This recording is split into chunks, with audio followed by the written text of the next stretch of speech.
Po mga kabate, ipipirito na ng aking bunso, yung bulog na. Lagyan mo na isa-isa bunso.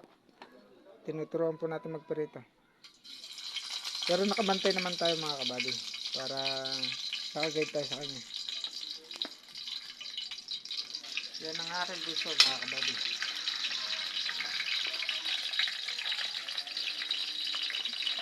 Tabi-tabihin mo.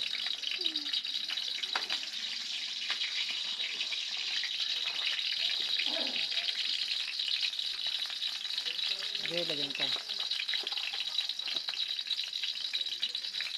Ayan. Diba, mga ano pa.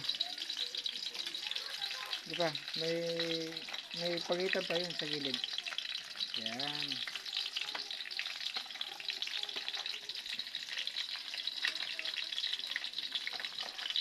Ayan po mga kabady. Hanggang nagluluto sa tinitignan natin para pinagaydan natin sa pagluluto.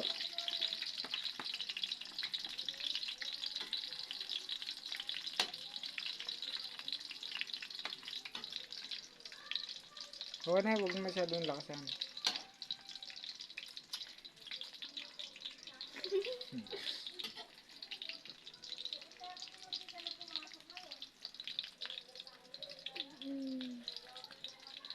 Yung gitna, tingnan mo kung ma-brown.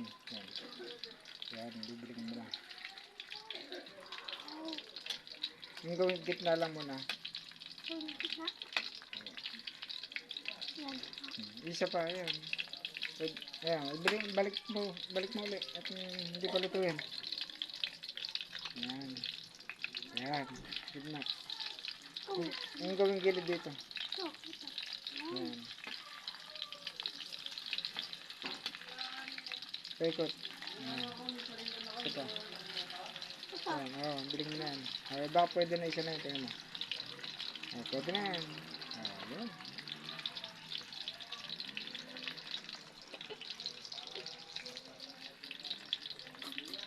Nag-i-enjoy ang aking gusto sa pagluluto.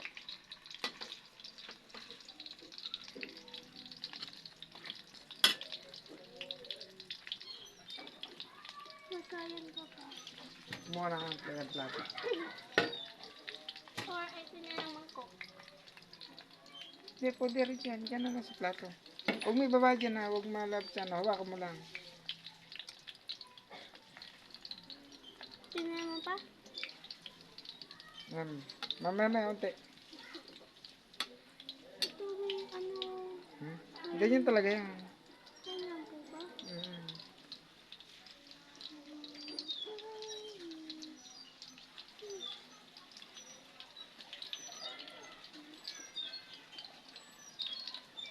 Pwede na yan.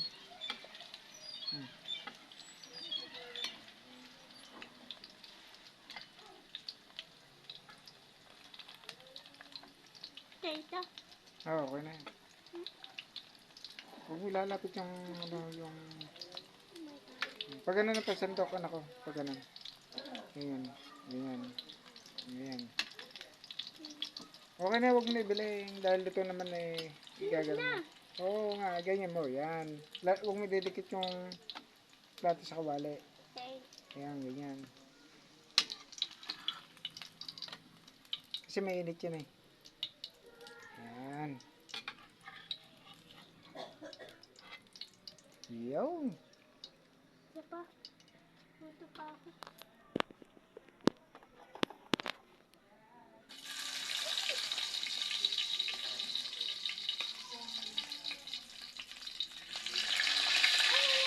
Ganyan lang talaga yan.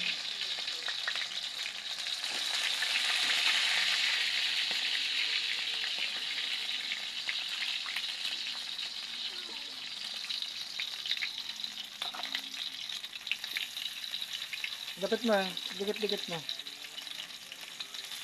Ayan.